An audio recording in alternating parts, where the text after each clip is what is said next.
And I feel connected to him even more because he's being truthful. Bonjour et bienvenue sur Icônes et Silences, la chaîne où les légendes murmurent enfin leurs vérités enfouies. Pendant près de 40 ans, nous avons regardé dans ses yeux magnétiques à l'écran et nous nous sommes posé une question obsédante. Pourquoi, derrière le sourire le plus radieux et le plus célèbre du cinéma français, se cache-t-il toujours une tristesse si profonde et insondable? Les médias ont longuement spéculé sur ces mystères personnels. Le public, lui, a toujours eu des doutes grandissants sur ce qui se passait réellement une fois les projecteurs éteints. Et aujourd'hui, à l'âge de 61 ans, l'icône mondiale, Juliette Binoche, a enfin brisé le silence pour admettre ce que tout le monde redoutait intimement. Elle ne ment plus, elle ne dissimule plus rien, et elle révèle une réalité glaçante qui se cachait sous le vernis romantique du 7e art. Sous les lumières éblouissantes des tapis rouges, Juliette a été le visage de la France, une muse éternelle couronnée par les plus grandes récompenses internationales. Elle était l'idéal absolu, la femme parfaite que le monde entier adulait sans retenue. Mais dans les coulisses sombres, loin des regards admiratifs, se trouvaient d'innombrables blessures invisibles. À 61 ans, elle a décidé de confronter publiquement ce système impitoyable et les figures d'autorité invisibles qui ont tenté de la façonner, de la contrôler et qui ont exploité sa vulnérabilité depuis ses tout premiers pas devant une caméra. Comment une icône adorée par des millions de personnes peut-elle se retrouver si tragiquement isolée au sommet vertigineux de sa propre gloire qui a véritablement dérobé la paix intérieure de cette artiste singulière, la transformant parfois en un simple instrument docile au service de la vanité des autres? Aujourd'hui, elle ne cherche en aucun cas la vengeance, mais purement la libération. Elle parle avec une force poignante de ce sentiment d'abandon silencieux qui la suit depuis l'enfance, de ses manipulations psychologiques sur les plateaux de tournage et du lourd tribut qu'elle a dû payer pour survivre dans un milieu impitoyable qui dévore souvent ses propres enfants. Mais pour comprendre comment elle a pu trouver le courage immense de se lever et de dénoncer cette mécanique destructrice aujourd'hui, il faut d'abord retourner là où tout a commencé. Il faut revivre ces moments de gloire absolue où la France entière est tombée sous son charme envoûtant, sans se douter une seule seconde de la tempête qui faisait rage dans son cœur. Que s'est-il réellement passé lorsque les clameurs éclatantes du triomphe ont commencé à masquer ses appels au secours? Pour comprendre la chute et la désillusion, il faut d'abord mesurer l'altitude vertigineuse de son ascension. Dans les années 80 et 90, le cinéma français cherchait un nouveau souffle, un visage capable d'incarner à la fois la passion dévorante et la mélancolie intellectuelle de toute une génération. Et ce visage fut celui de Juliette Binoche, dès ses premières apparitions bouleversantes, notamment dans le film Rendez-vous d'André Téchiné. Elle n'était plus seulement une jeune actrice prometteuse, elle devenait instantanément une révélation fulgurante, captivant les spectateurs par une intensité dramatique rare et une vulnérabilité à fleur de peau. Chaque regard qu'elle jetait à la caméra semblait raconter une histoire intime, transformant chaque salle obscure en un refuge pour une société en pleine mutation culturelle. Le monde entier n'a pas tardé à réclamer cette grâce si singulière. Avec 3 couleurs bleues de Krzysztof Kieślowski, elle s'est imposée comme l'incarnation absolue de la douleur digne et du renouveau spirituel, remportant les suffrages unanimes en Europe, puis la consécration ultime a traversé les océans avec Le Patient anglais. En soulevant le prestigieux Oscar, elle a gravé son nom dans l'histoire hollywoodienne, devenant l'une des très rares artistes françaises à conquérir l'Amérique tout en préservant son intégrité artistique. Pour le grand public, elle était la muse intouchable, l'icône de l'élégance parisienne, celle qui refusait les superproductions commerciales américaines pour privilégier la profondeur de l'art véritable. Elle incarnait l'idéal de la femme libre, souveraine de ses choix et majestueuse dans son art dramatique. Mais je vous invite à faire une pause et à ne pas vous laisser aveugler par ces lumières éblouissantes. juste au moment où le monde entier pensait que Juliette Binoche possédait absolument tout ce dont un être humain pouvait rêver. Quelque chose de sombre la dévorait de l'intérieur. Il y a une vérité glaçante et bien gardée derrière l'objectif de la caméra, un piège invisible et suffocant dans lequel elle avait marché presque à son insu. Vous pensez peut-être que la célébrité est un cadeau du ciel, une bénédiction sans condition. Non, pour Juliette, durant ces années de triomphe apparent. Cette gloire était en réalité un contrat tacite payé avec des larmes silencieuses et un épuisement moral profond. Que se passait-il réellement sur ces plateaux prestigieux lorsque le réalisateur criait « coupé » et que l'illusion retombait ? Derrière l'image de la star accomplie, les premières fissures commençaient à apparaître dans le marbre de son piédestal. Être la muse de la nation exigeait un sacrifice absolu de soi-même. Elle devait constamment répondre aux attentes d'une industrie qui la plaçait sur un trône, tout en lui dictant secrètement comment s'asseoir, comment sourire et comment souffrir pour la caméra.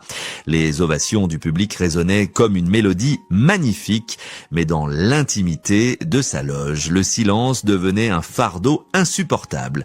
L'angoisse de devoir sans cesse livrer son âme pour satisfaire l'appétit insatiable de l'industrie cinématographique commençait à l'étouffer. Elle n'était plus seulement Juliette la femme, elle était devenue Binoche le symbole, une entité appartenant presque exclusivement au public et aux cinéastes qui la façonnaient. Et c'est précisément là que l'envers du décor dévoile sa cruauté la plus redoutable. Si la pression psychologique du succès était écrasante, ce qui se jouait secrètement dans l'ombre et sous l'autorité absolue de certains réalisateurs allait la pousser aux limites de la rupture. Préparez-vous à découvrir comment l'art peut parfois se transformer en une prison dorée, car les épreuves que Juliette allait affronter, loin des regards du public, allaient changer sa vision du monde à tout jamais. Pour comprendre comment une femme aussi brillante a pu se retrouver prisonnière de telles dynamiques abusives, il faut remonter à la source intime de sa vulnérabilité, alors que les spectateurs voyaient en Juliette Binoche une héroïne radieuse sur grand écran. Peu connaissaient le gouffre émotionnel qui se cachait derrière ses sourires. Ces blessures ne sont pas nées sous les projecteurs, mais bien plutôt dans le silence glacial d'une enfance marquée par la séparation. À l'âge de 4 ans seulement, le divorce de ses parents a déchiré son univers enfantin. Envoyée en pensionnat avec sa sœur, elle a connu très tôt le sentiment dévastateur de l'abandon. Cette petite fille solitaire, privée de la chaleur d'un foyer traditionnel, a grandi avec une peur constante d'être rejetée et oubliée. Ironiquement, c'est cette immense faille affective qui lui a donné cette profondeur de jeu unique, mais c'est aussi cette même faille qui l'a rendue incroyablement vulnérable face à des figures d'autorité toxique lors de ses premières années de carrière. Sur les plateaux de tournage, cette soif d'amour et de validation a été repérée et cyniquement exploitée par un système dominant. Pour de nombreux réalisateurs puissants, elle n'était pas seulement une actrice talentueuse, elle était une matière première malléable que l'on pouvait sculpter à l'extrême, sous le noble prétexte de l'exigence artistique. On lui a imposé des souffrances morales inouïes. Le cinéma français, souvent idéalisé pour son romantisme légendaire, cachait en réalité des méthodes d'une brutalité sournoise envers les jeunes actrices. Les contrats mirobolants ne la protégeaient aucunement des humiliations répétées. On exigeait d'elle qu'elle se dénude, non pas toujours pour servir l'histoire, mais pour satisfaire des dynamiques de pouvoir oppressantes. Elle a même révélé avoir été contrainte de tourner dans des situations dégradantes, parfois affublée de tenues inappropriées comme du latex sans aucune justification scénaristique, réduite à un simple objet de fantasme au mépris de sa dignité de femme. La violence ne s'arrêtait malheureusement pas à la pression psychologique. Elle prenait parfois des tournures physiquement dangereuses. Dans sa quête de la performance parfaite, le système l'a poussée aux confins de la survie. Lors d'un tournage particulièrement éprouvant, elle s'est retrouvée plongée sous l'eau, lestée par des poids immenses, luttant pour remonter à la surface alors que l'air venait cruellement à lui manquer. Le plus effrayant dans cette scène n'était pas seulement le risque tragique de noyade, mais le silence glaçant et l'inaction totale de l'équipe technique autour d'elle. Personne n'a osé intervenir, tous semblaient Paralysée par l'autorité absolue du réalisateur, l'industrie qui l'acclamait lors des cérémonies luxueuses était exactement la même qui l'a laissé suffoquer dans l'indifférence générale. Elle se sentait profondément seule, trahie par cette grande famille du cinéma qui promettait de la protéger mais qui finissait toujours par fermer les yeux. Ce contraste terrifiant entre l'image publique parfaite, enviée de tous, et cette réalité de tournage faite de contrôle étouffant et d'abus de pouvoir a fini par ronger son âme. Comment continuer à donner la réplique ? Comment continuer à sourire sur les célèbres marches de Cannes quand, à l'intérieur, tout s'effondre sous le poids de la désillusion? Cette exploitation insidieuse n'allait pas rester sans conséquences dramatiques. La manipulation sur les plateaux n'était en vérité que la partie visible de l'iceberg. Une crise existentielle et spirituelle bien plus profonde l'attendait dans l'ombre. Un moment de bascule terrifiant où Juliette a réalisé qu'elle risquait de se perdre définitivement. Mais qu'est-ce qui a bien pu la pousser au bord du précipice émotionnel, au point de remettre en question tout le sens de sa propre existence ? La véritable tragédie ne réside pas toujours dans un scandale retentissant ou une faillite financière, mais souvent dans le silence assourdissant d'une chambre d'hôtel luxueuse après une victoire mondiale, au sommet vertigineux de sa carrière, alors qu'elle tenait entre ses mains les récompenses les plus convoitées du cinéma. Juliette Binoche a été frappée par une crise existentielle d'une violence inouïe. Le contraste entre l'adulation des foules et le vide abyssal qu'elle ressentait à l'intérieur devenait une véritable torture mentale. Elle a soudainement pris conscience qu'en dépit de son immense talent et de sa renommée internationale, elle restait aux yeux de cette grande machine industrielle, un simple pion sur l'échiquier d'un système profondément implacable. L'angoisse de la petite fille abandonnée dans ce pensionnat lointain a ressurgi avec une force dévastatrice. Elle avait passé sa vie à chercher désespérément l'amour et l'approbation à travers l'objectif d'une caméra, pour finalement réaliser que cette industrie ne l'aimait pas pour ce qu'elle était, mais uniquement pour ce qu'elle rapportait. Cet épuisement psychologique l'a isolée du reste du monde. Comment exprimer sa détresse quand la terre entière vous envie votre destinée dorée? Elle s'est retrouvée piégée dans une prison de perfection. Obligée de sourire sur les tapis rouges tout en étouffant ses propres sanglots en coulisses, le public continuait de l'acclamer avec ferveur et la presse la portait au nu. Mais l'industrie qui l'avait élevée si haut l'avait en réalité laissée seule face à ses traumatismes. Les abus émotionnels subis sur les plateaux de tournage, les manipulations sournoises et les exigences inhumaines du métier avaient fini par briser son élan vital. Elle se sentait dépossédée de son propre corps et de sa propre histoire, comme une figure de cire condamnée à rejouer éternellement les fantasmes des autres. Pour survivre à ce naufrage intérieur, elle a dû prendre une décision radicale et s'éloigner de cette toxicité ambiante en cherchant refuge dans sa propre introspection.